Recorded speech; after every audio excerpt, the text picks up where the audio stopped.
তো hello guys, good morning সকলকে। আর আমরা এখন বেরোচ্ছি এই বাস স্ট্যান্ড থেকে। কালকে দীঘা থেকে বেরিয়ে এই একটা বড় একটা বাস স্ট্যান্ডে আমরা রাত্রে ছিলাম। এই বাস স্ট্যান্ডটায় এখন সবাই বেরোচ্ছি এখান থেকে। উড়িষ্যার মধ্যে সবথেকে বড় বাস স্ট্যান্ড। এবার এখান থেকে বেরিয়ে ঝাড়গ্রামের দিকে উদ্দেশ্যে রওনা দিচ্ছি। আর কালকে এখানে ছিলাম, মানে যে ব্যবস্থা করে দিয়েছিল সেই খাবারের ব্যবস্থা করে দিয়েছি রাত্রিবেলা, খুব ভালো হয়েছে। এখন বেরোচ্ছি ঝাড়গ্রামের উদ্দেশ্যে।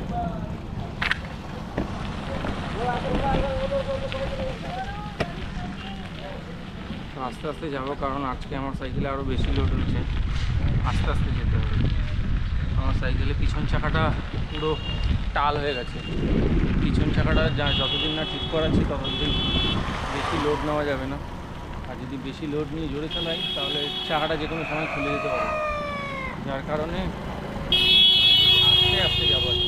কালকে যেমন জোরে টানছিলাম সেরকম যাবো না, আজকে আস্তে আস্তে যাবো। একটাই গরম, আজকে উঠেছিলাম ওই 5টার সময়, কিন্তু সবাই রেডি হতে হতে 7টা বেজে গেছে। 7টা 19 বাজে, 7টা 19। এখন বেরালাম ঝাড়গ্রামের উদ্দেশ্যে, দেখি কতটা যাই। আর টিফিনও করতে হবে, খিদাও পেয়েছে। এই রাইডের সময় সকাল সকালই খিদা পায়, কেন জানি না। সকাল হলেই খিদা পায় রাইডের সময়।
সকাল থেকে প্রায় 10-12 কিলোমিটার চালানোর পর এখন দাঁড়ালাম প্রথম।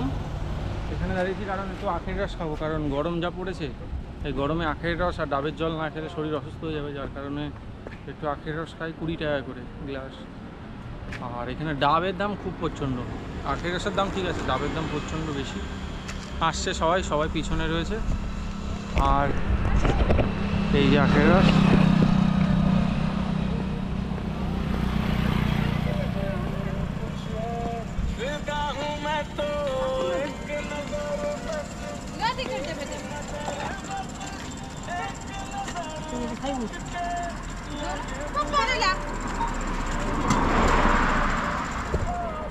ওরা বাকিরা সব পিছনে রয়েছে, আসছে, আসুক তারপরে একসাথে বেরোচ্ছি এখান থেকে।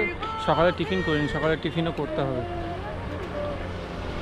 এই গরমের জন্য অসুবিধা হচ্ছে, গরম মানে সূর্যের তাপটা যদি না থাকতো তাও ইজি চালানো যেত, এই রোদের জন্য বেশি কষ্ট হচ্ছে।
আমি আর রাজাদা অনেকটা এগিয়ে এসেছিলাম, তো রাজাদাকে এখন ফোন করে পলাশ স্যার বললো যে পলাশ স্যারের সাইকেলটা প্রথমে টায়ার ফেটে গেছে, আর ওইটা মনে হয় ঠিক করানোর পর এখন সাইকেলে আবার একটু সমস্যা দিয়েছে, যার কারণে ওদের একটু আসতে লেট হবে। আমরা সামনে চলে যাচ্ছি, আগাচ্ছি, আগিয়ে সামনে গিয়ে কিছু টিফিন করব, কারণ সকাল থেকে কিছু খাইনি, খেয়ে তারপরে স্যারদের জন্য ওয়েট করব, স্যাররা আসবে তারপরে একসাথে যাবো। চলো। আর রোদ দেখো, আমার উল্টো দিকে রোদ, এইদিকে রোদ।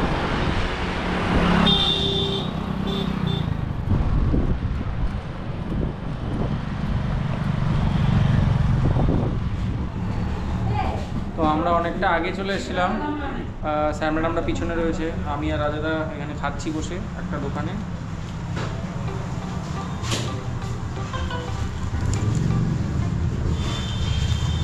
রাজাদা নিয়েছে এটাকে কী বলে, ইডলি, ইডলি নিয়েছে, আর আমি কচুরি নিয়েছি। আমি ইডলি খেতে পারি না, যার কারণে তো খেয়ে নিই, স্যাররা আসুন তারপরে একসাথে আবার যাচ্ছি। ভালো, 30 টাকায় 4 পিস, 5 পিস। তো আমরা এখানে দাঁড়িয়েছিলাম এই হোটেলটায় খাওয়ার জন্য, কচুরি খেলাম 5 পিস 30 টাকা, খেয়ে এখন বেরোবো। আর স্যাররা একটু পিছনে আছে, আমরা যাবো গোপীবল্লভপুর। এখান থেকে এই ব্রিজটার তলা থেকে গিয়ে ডান দিকে যেতে হবে।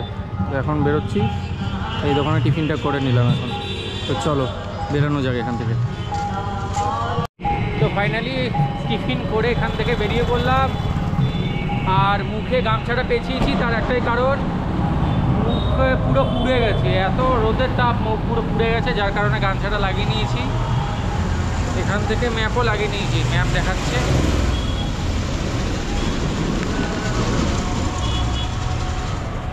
আমরা যাবো গোপীবল্লভপুর। এতক্ষণ ছিলাম উড়িষ্যার ভেতরে, তো এখন ওয়েস্ট বেঙ্গলের মধ্যে ঢুকবো।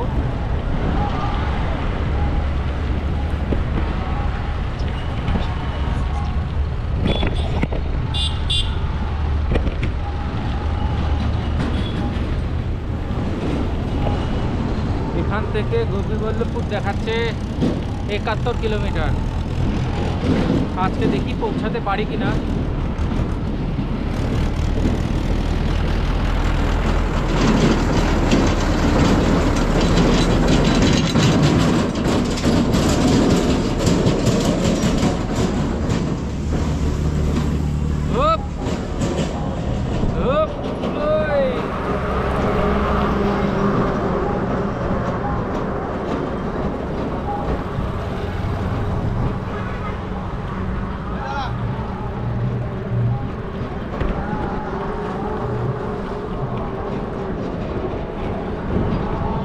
এখানে দাঁড়াবা?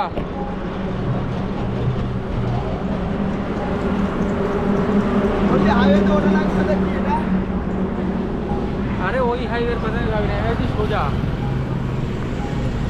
তো আমরা এখানে দাঁড়াই, স্যাররা আসবে তারপরে বেরাবো, কারণ আগে চলে গেলে স্যাররা উল্টো পাল্টার দিকে চলে গেলে সবাই আলাদা আলাদা হয়ে যাবে, যার কারণে এখানে দাঁড়াই, তারপরে স্যাররা আসুক তারপরে বেরোবো। এটা পুরো হাইওয়ে। তো আমরা আবার নিচে রিটার্ন যাচ্ছি, কারণ স্যার বললো ফোন করে যে ব্রিজের নিচে আছে স্যাররা, এই রাস্তা দিয়ে যাবে না, অন্য রাস্তা দিয়ে যাবে, তাই এখন আবার নিচের দিকে যাচ্ছি।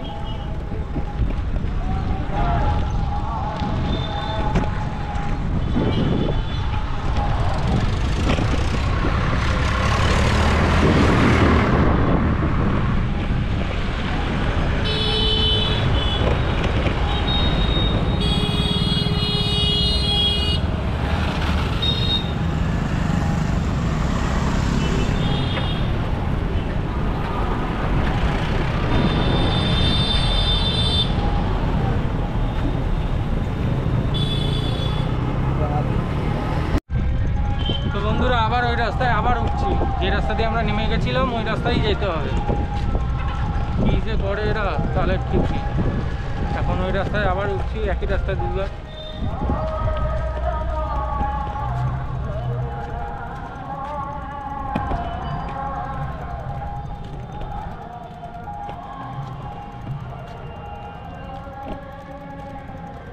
একই উঁচু ঢাল, একবার কষ্ট করে উঠলাম, আবার উঠছি একই রাস্তায়। একই আমার পিছন চাকাটা জাম হচ্ছে।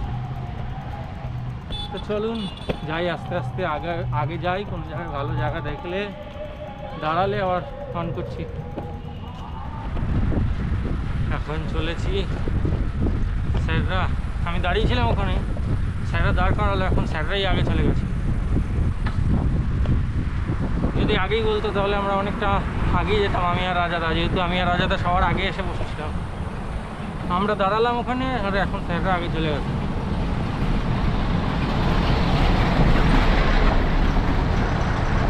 আর একই খাড়া রাস্তা, তার উপরে রোদ দিয়ে।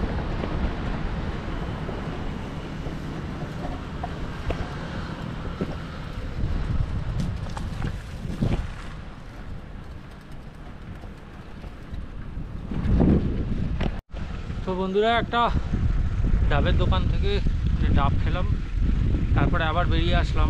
আকাশে মেঘ করেছে, যদি বৃষ্টি নামে তো খুব ভালো, কারণ মারাত্মক গরম, সহ্য করতে পারছি না এত গরম।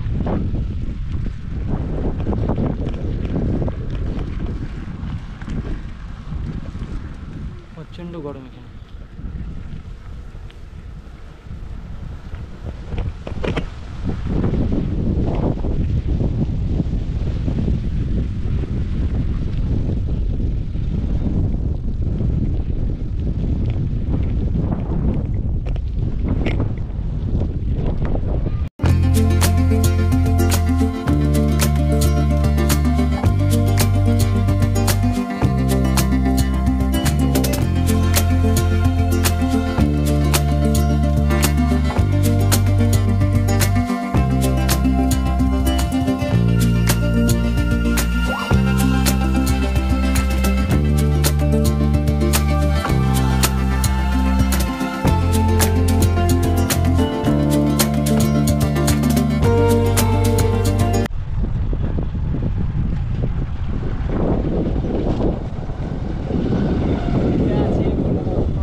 তো আমরা এখন এরকম একটা জায়গায় দাঁড়িয়েছি, বাকিদের ওয়েট করছি, আমি পলাশ স্যারের সবাই, বাকিরা আসছে, অনেক পিছনে আছে। জায়গাটা যা অসাধারণ, যদি বৃষ্টি হয় ভালো হবে, মেঘ করে এসছে, যা গরম পড়েছে।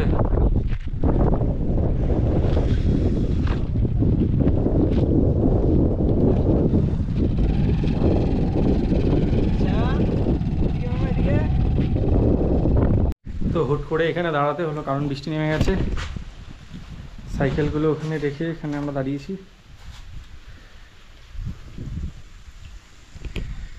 বৃষ্টি নেমে গেছে, বৃষ্টিটা থামবে তারপরে আবার বেরোবো। আর এখানের সামনের ভিউটা হচ্ছে অসাধারণ।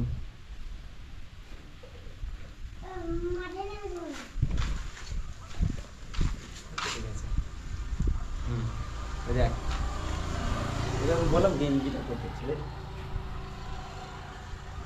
খাওয়া দাওয়ার পর আমরা প্রায় 10 কিলোমিটার চালানোর পর এরকম একটা ফরেস্ট চলে এসছে, ফরেস্টের ভেতর দিয়ে চালাচ্ছি। এর আগে একটা পড়েছিল, তো ফোনে বেশি চার্জ নেই আর গোপ্রোর মেমোরি কার্ডও ফুল হয়ে গেছে, যার কারণে অল্প অল্প ভিডিও বানাচ্ছি। একবারে তোমাদের দেখা হবে হচ্ছে আমরা যেখানে ক্যাম্প করবো সেখানে, জানি না কোথায় হবে, তো তবে সেখানে দেখা হবে, কারণ ফোনেও চার্জ নেই, এখনই সুইচ অফ হয়ে যাবে। আর শ্বাস ফুলছে কারণ এই অনেকটা উঁচু জায়গা, আর হচ্ছে চারিদিকে বনটা দেখুন, পুরো ফরেস্ট, সামনে পিছনে কেউ নেই, একা চালাচ্ছি, সবাই সামনে বেরিয়ে গেছে। ভয়ঙ্কর জায়গা, রাতে কেউ থাকলে সে ভয় পাবেই কনফার্ম। আমরা দীঘা থেকে বেরিয়ে উড়িষ্যার বালাসোর ডিস্ট্রিক্ট হয়ে এখন ঝাড়গ্রামের দিকে যাচ্ছি।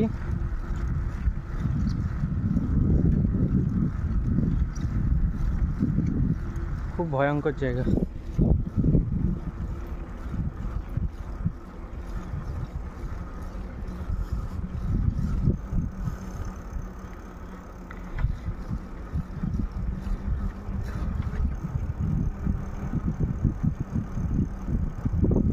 Good morning. আজ কাল রাতে আমরা এসেছিলাম অনেক রাত করে, প্রায় 9টা সাড়ে 9টা বেজে গেছিলো। এসে পলাশ স্যারের পরিচিত একটা বাড়িতে, এই বাড়িতে ছিলাম। সবাই এখন রেডি হচ্ছে। অনেক রাতে এসেছিলাম আর কালকে 107 কিলোমিটার চালানো হয়েছে, যার কারণে শরীরে খুব কষ্ট ছিল, যেন ঘুমিয়ে পড়েছি আর ব্লগ এন্ড করিনি। তো এই ভিডিওটা এখানে এন্ড করছি এবং আজকে যাত্রা শুরু হচ্ছে এখান থেকেই, ঝাড়গ্রাম হয়ে বর্ধমানের দিকে। চলো টাটা।